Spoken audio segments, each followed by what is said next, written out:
কোটিটকীয়া বিদ্যালয় নিৰ্মাণৰ নামত কেলেংকাৰী বিদ্যালয় নিৰ্মাণৰ নামত একাংশৰ দুৰ্নীতি ঠিকাদাৰে কৰিছিল এই নিৰ্মাণ কাৰ্য একাংশ ঠিকাদাৰে এনেকৈ লুটি আছে নেকি টকা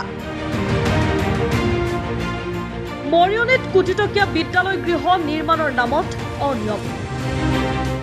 মডেল স্কুল নিৰ্মাণৰ আবণ্টিত ধন আত্মসাৎ কৰে ঠিকাদাৰে নিৰ্মাণৰ এদিন পিছতেই ভাঙি পৰে গৃহৰ পকী খুঁটা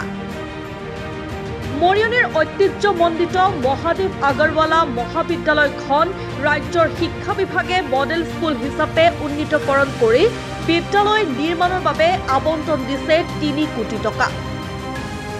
বিদ্যালয়খন নিৰ্মাণৰ বাবে নিবিদা লাভ কৰিছে মৌচুম বৰা নামৰ গুৱাহাটীৰ এজন ঠিকাদাৰে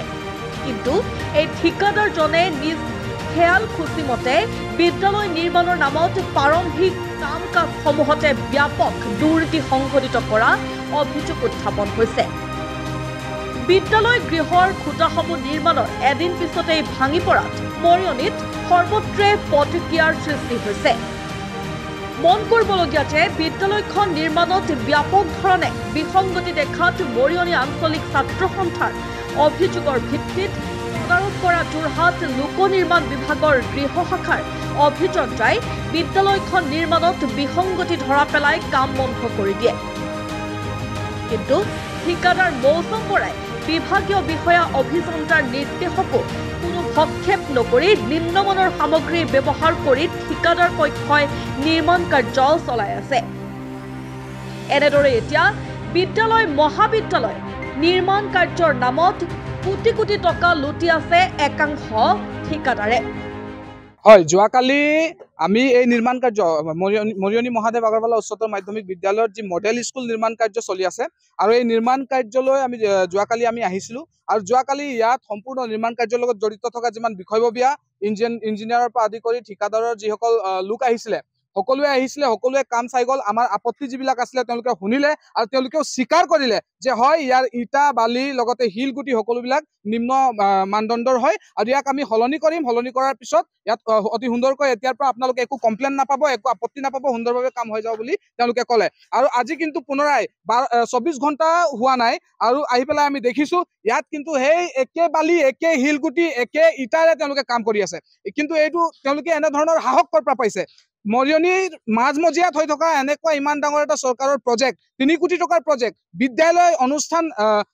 শিক্ষা অনুষ্ঠান নিৰ্মাণ কাৰ্যত এনেকুৱা ধৰণৰ তেওঁলোকে গাফিলতি কৰিছে গতিকে এয়া তেওঁলোকৰ নিজস্ব সাহস নহয় নিশ্চয় ইয়াত কোনোবা ওপৰৱালাৰ ডাঙৰ হাত আছে তেওঁলোকে যাৰ কাৰণে ইমান দুঃসাহস কৰিবলৈ তেওঁলোকে সাহস পাইছে লগতে আমাৰ এটা দাবী আছে যে এই যে নিৰ্মাণ কাৰ্য যিমান সময়ৰ ভিতৰত তেওঁলোকে উলিয়াই দিম বুলি কৈছিলে সিমান সময়ৰ ভিতৰত উলিয়াই দিব লাগিব আৰু সুন্দৰভাৱে কোনো ধৰণৰ গাফিলতি নোহোৱাকৈ কোনো ধৰণৰ বিসংগতি নঘটাকৈ সকলোবিলাক কাম নিৰ্মাণ কাৰ্য তেওঁলোকে অতি সুন্দৰকৈ কৰি দিব লাগিব হয় মৰিয়নি মহাদেৱ আগৰৱালা যি কাম চলি আছে মডেল স্কুল হিচাপে কাম চলি আছে এই কাম সম্পূৰ্ণ 2 নম্বৰ হৈছে নিম্ন মানদণ্ড মেটেল ব্যৱহাৰ কৰা হৈছে ইটা 2 নম্বৰ লগোৱা হৈছে যে আৰ্ট ফিলিঙৰ কাপ বৰ্ণা স্কুলখন ভাঙি মেলি তাত জাবৰ ভৰোৱা হৈছে যি পুষ্ট কাম কৰিছে সেই পুষ্ট কামবোৰ ডাঙৰ বোল্ডাৰ দি পুষ্ট জ্বলা হৈছে সম্পূৰ্ণ 2 নম্বৰ কৰা আছে আমি ছাত্ৰ সন্থা আমি দাবী জনাই আছো যে প্ৰত্যেকবাৰ দাবী জনাইছো আমি অভিযন্তাও কৈছো যে এই কাম সম্পূৰ্ণ বেয়া হৈছে আপোনালোকে এই কামটো নিয়ন্ত্ৰণ কৰক কিন্তু অভিযন্তাসকল থকা পাছত এই কামটো কেনেকৈ হ'ল পালে আমাৰ কিন্তু সন্দেহ আঙুলি গৈছে আৰু দ্বিতীয় কথা কালি অভিযন্তাসকল আহি ইয়াত বালি চিজ কৰিছিলে তাৰপৰা শিল চিজ কৰিছিলে ইটা চিজ কৰিছিলে সেইসকল বেয়া বুলি তেওঁলোকে ৰিজেক্ট কৰিছিলে ৰিজেক্ট কৰা মাল পৰা আজি 24 ঘণ্টা নহওঁতে 12 ঘণ্টাৰ ভিতৰত কেনেকৈ সেই কাম কৰিবলৈ পালে এইটো কিন্তু এটা সন্দেহ আৱৰ্তন কাৰ বলেৰে বলিয়ান হৈ এই ঠিকাদাৰজনে এই কাম কৰিব বিচাৰিছে আমি কিন্তু ছাত্ৰ সন্থা ধিক্কাৰ জনাইছো আমি ইয়াৰ পৰা কওঁ তেওঁ যদি নিম্ন মানদণ্ড কাম কৰি পকেট গৰম কৰিব বিচাৰিছে এইটো ছাত্ৰ সন্থা কেতিয়াও হ'বলৈ নিদিয়ে তেওঁ নিশ্চিত থাকক আৰু আমি ইয়াৰ পৰা দাবী জনাইছো তেওঁলোকে উচ্চ মানদণ্ডভাৱে বস্তু ব্যৱহাৰ কৰিব লাগিব এখন সৰ্বাংগ সুন্দৰ এখন বিদ্যালয় ইয়াত স্থাপন কৰিব লাগিব এইটো ছাত্ৰ সন্থা মৰিয়নি ৰাইজৰ দাবী এই দাবী মানিবই লাগিব আৰু আমি জিলা প্ৰশাসন অসমৰ মাননীয় মুখ্যমন্ত্ৰী ডাঙৰীয়া আমি স্থানীয় বিধায়ককো আমি দাবী জনাওঁ এই কামবোৰ আপোনালোকে চাওক অতি বেয়াকৈ কাম কৰা হৈছে কালি যদি ইয়াৰ যদি ৱাল এখন ভাঙিবলৈ হয় বিম এটা ভাঙিবলৈ হয় সেই ছাত্ৰ ছাত্ৰীসকলে যদি কিবা হ'বলৈ হয় তাৰ দায়িত্ব কোনে ল'ব তাৰ দায়িত্ব সেই ঠিকাদাৰজনে ল'ব নেকি সেই দায়িত্বটো তাৰ ঠিকাদাৰজনে লিখিত দিব নেকি আৰু ইঞ্জিনিয়াৰসকলকো আমি কৈছো আপোনালোকে কামটো চাওক যদি আপোনালোকে কয় যে কাম অতি সুন্দৰ হৈ আছে আপোনালোকে লিখিত দি দিবলৈ হয় তেতিয়াহ'লে আমি ইয়াত নাহো আপোনালোকৰ মানে কাম ল'ব আপোনালোকে ইয়াত দায়িত্ব ল'ব লাগিব যে ভৱিষ্যতে বিদ্যালয়খন ভাঙি নাযাব কোনো